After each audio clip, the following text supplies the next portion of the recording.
Have you ever been on a blind date? Well, an interview is just the same. Hi, I'm Justin Lively, and today I want to talk about how to have the most successful interview possible. During a blind date, you want to ask the other person as many questions as possible, being able to find out all their skills necessary to see if they're the best fit for you. This is just like on an interview. The boss wants to ask you multiple questions to find out many different reasons why he should hire you and all of your different skills possible. There are three things I want to cover today. The first one is how to write a good resume. The second is how to have an excellent cover letter that is short but still very descriptive. And last but not least is how to have a good interview with the boss. So first, I'd like to talk to you about my resume. A resume describes all of your latest jobs in chronological order, going from the latest jobs you ever had to the most current.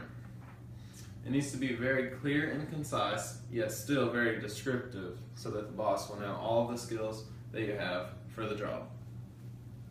Make sure that this has no grammatical errors, such as punctuation, capitalizations, and all of that.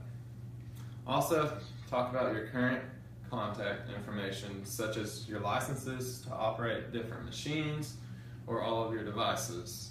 Also, your certifications used throughout the years. You can also list your different accomplishments, but make sure in all your accomplishments these be as specific as possible. Do not include any personal data such as your marriages or if you have any health issues. Do not include pictures or have any unusual font that the boss may not be able to read. Also, do not talk in third person. That is what you need to know for that. Next, I'd like to cover the cover letter.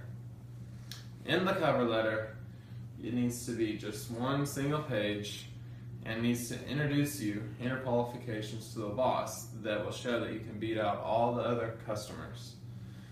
It needs to give your position on why you are the most fit for the job, and also should fill in places that the resume cannot, because the resume, as you know, cannot be that descriptive and it's not very long. It also needs to explain other aspects of your resume that was not covered because it is not supposed to be that descriptive. On the format, it needs to have no grammatical errors, such as what we talked about earlier. But it should have short language, but still have action verbs that show that you really care for the job. It also needs to show your personality. Do not talk just very plain in it. Make sure that it shows who you are and the skills that you have arrived. Last but not least, I'd like to talk about the employment interview. Now, there are 4 questions that are normally asked in this interview. The first question is, can you tell me about yourself? In this, do not give your whole history because the boss will get mad and just sit there forever. Also, make sure you add 2 to 3 specific accomplishments along with that.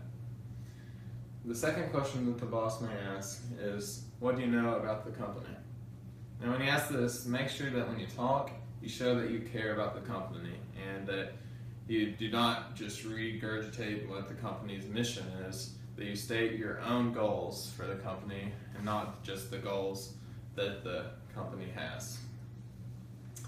The third question that they might ask is, why do you want this job?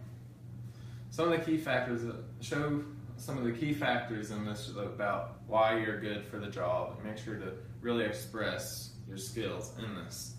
Share why you love the company and mean this sincerely, or the boss will be able to recognize this. The fourth question that they might ask is, why should we hire you? Make sure to sell your skills and make the boss believe that these skills are true and you're not just talking about them. And if you cover 3 things during this, first, it's your ability to cover great results and show them all the results. Second, you want to make sure that you fit in with the other workers and get along with them just fine. Third is make sure you're the best there and show the boss that you're capable of competing with everybody else and exceeding their levels. So now that we're done with the speech, there's 3 things I've covered: how to make an excellent resume, successful cover letter, and a great interview. So now that you know all of this, now I hope you realize that a blind date is not that much different than an interview. Thank you.